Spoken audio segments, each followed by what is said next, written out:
കോടമഞ്ഞ് മൂടുന്ന ഇടുക്കി കാന്തല്ലൂരിലെത്തിയാൽ പഴവർഗ്ഗങ്ങൾ വിളയുന്ന ധാരാളം കൃഷിത്തോട്ടങ്ങളുണ്ട്. അത്തരമൊരു കൃഷിയിടത്തിലേക്കാണ് നമ്മൾ പോകുന്നത്. കർഷകനായ ബാബുവിൻ്റെതാണ്.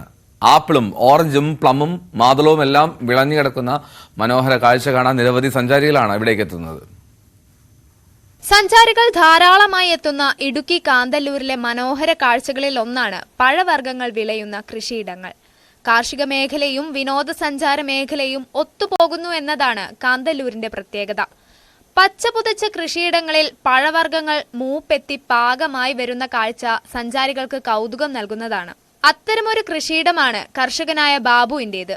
ആപ്പിളും ഓറഞ്ചും പ്ലംസും മൾബറിയും മാതളവുമെല്ലാം വിളഞ്ഞു കിടക്കുന്ന മനോഹര കാഴ്ച ബാബുവിന്റെ കൃഷിയിടത്തിലെത്തിയാൽ കാണാം. കേരളത്തിൽ ആപ്പിൾ വിളയുന്ന അപൂർവ സ്ഥലങ്ങളിൽ ഒന്നാണ് കാന്തല്ലൂർ.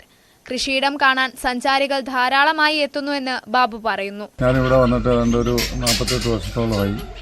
ഇവിടെ പലതരം കൃഷികൾ ചെയ്ത് പരാജയപ്പെട്ട അവസാനം ഇങ്ങനെ ഒരു കൃഷിയിലേക്ക് തിരിഞ്ഞു.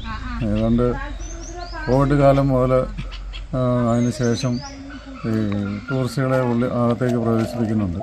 അതിനു മുമ്പ് അകത്ത് വിടുകയില്ലായിരുന്നു. ഇവിടുത്തെ ഉൽപ്പന്നങ്ങൾ ഇവിടെ വാങ്ങാം, അപ്പം തോട്ടത്തിനുള്ളിലേക്ക് വിടുകയില്ല. ഇപ്പോൾ നിശ്ചിത പീസ് വാങ്ങി അകത്തേക്ക് വിടുന്നുണ്ട്.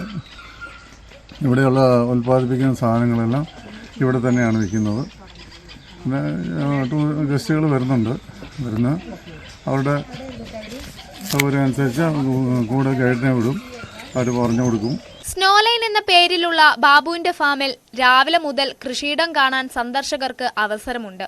ഫാമിലേക്ക് പ്രവേശിക്കുവാൻ ഫീസ് ഉണ്ട്. ഫാമിൽ നിന്നു തന്നെ ശേഖരിച്ചിട്ടുള്ള പഴവർഗ്ഗങ്ങൾ ആവശ്യക്കാർക്ക് വാങ്ങുകയും ചെയ്യാം. സബർജില്ലിയും മരത്തക്കാളിയും മുസാമ്പിയും തുടങ്ങി 14 ഇനങ്ങളോളം പഴവർഗ്ഗങ്ങൾ ബാബുവിന്റെ കൃഷിയിടത്തിലുണ്ട്. ഇതുപോലുള്ള വിവിധ കൃഷിയിടങ്ങളും കൂടിയാണ് കാന്തല്ലൂരിന്റെ മനോഹാരിത കൂട്ടുന്നത്. ന്യൂസ് 18 കാന്തല്ലൂർ.